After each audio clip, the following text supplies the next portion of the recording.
पर सारे संसार को, दुनिया को बिगाड़ रहे हैं और धमकी दे रहे हैं और बार बार ये कह रहे हैं कि मैंने ऑपरेशन सिंदूर रुकवाया, मैंने युद्ध विराम कराया। पिछले 66 दिनों में 23 बार, 66 दिन 23 बार राष्ट्रपति ट्रंप ने एक ही बात कही है, उसको बार बार दोहराते रहते हैं कि युद्ध विराम मैंने करवाया, ऑपरेशन सिंदूर मैंने रुकवाया और मैंने ललचाया भारत और पाकिस्तान को, जो व्यापार समझौता दोनों देश करना चाहते हैं, ख़ास तौर से भारत करना चाहती है। मैंने कहा ये समझौता नहीं होगा जब तक आप युद्ध विराम नहीं करो। तो यही बात 66 दिनों में 23 बार राष्ट्रपति ट्रंप ने दोहराया है। ये सिर्फ बयान नहीं है, ये एक संकेत देता है, ये धमकी भी है। वो बार बार देखिए, अभी तक वियतनाम के साथ उन्होंने समझौता किया है, इंग्लैंड के साथ किया है, इंडोनेशिया के साथ किया है और वो दबाव डालते हैं, सभी देशों पर दबाव डालते हैं। ये कैसा तरीका है?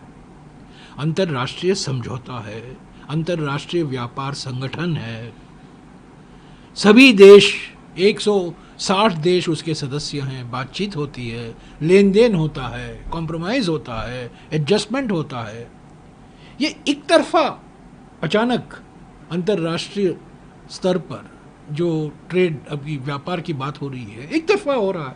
अमेरिका धमकी देता रहता है और जो व्यापार से जुड़े हुए नहीं हैं वो मुद्दे वो व्यापार के संदर्भ में लाते हैं। तो ये बड़ा अजीब तरीका है और इन्होंने पूरे अंतर्राष्ट्रीय प्रणाली को इन्होंने बिगाड़ दिया है। हमने हमारी आवाज़ नहीं उठाई जब उन्होंने WTO को ख़त्म कर दिया, WHO विश्व स्वास्थ्य संस्था को ख़त्म कर दिया, जलवायु परिवर्तन को लेकर जो अंतर्राष्ट्रीय समझौता था, पेरिस समझौता, उससे वो वापस बाहर निकले।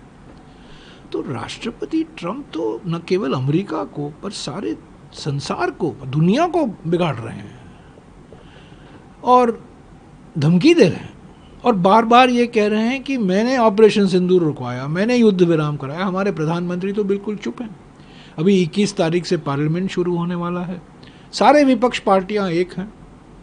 हम चाहते हैं कि प्रधानमंत्री इस पर बोले, क्या बात हुई है उनके और प्रेसिडेंट ट्रंप के बीच में, क्या समझौता की बात हो रही है, लेन देन की बात हो रही है, क्या हमारे किसानों पर बोझ पड़ेगा, क्या आप जो आयात कर हैं कृषि के क्षेत्र में उसको आप घटाएंगे, कम करेंगे? यही तो बात हो रही है ना।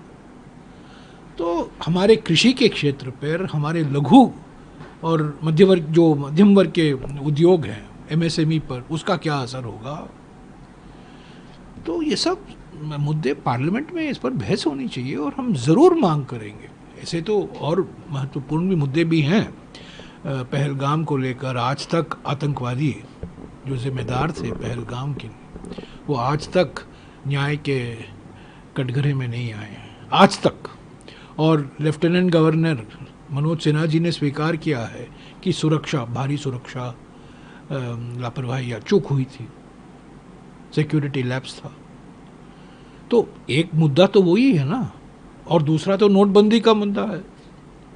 सॉरी, नॉट नोटबंदी, वोटबंदी। नोटबंदी तो 18 नवंबर 2016 में हुआ था, अब तो वोटबंदी हो रहा है।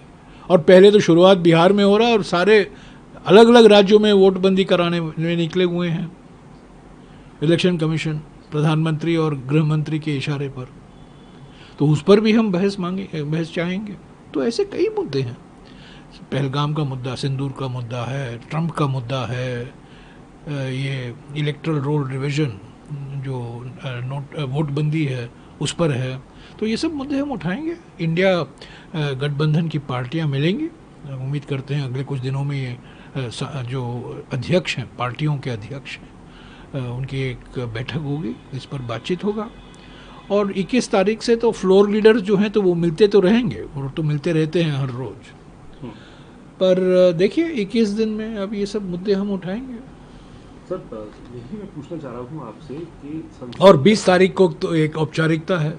20 तारीख सुबह राजनाथ सिंह जी आएंगे और बैठक होगी सभी पार्टियों की, हम लोग सुझाव देंगे, उस सुझाव का नज़रअंदाज किया जाता है हमेशा, अगर हमारा अनुभव देखें तो ये सब औपचारिकता है। और 21 तारीख को 11 बजे के पहले, आधे घंटे पहले संसद के बाहर एक प्रवचन देश को सुनने मिलेगा।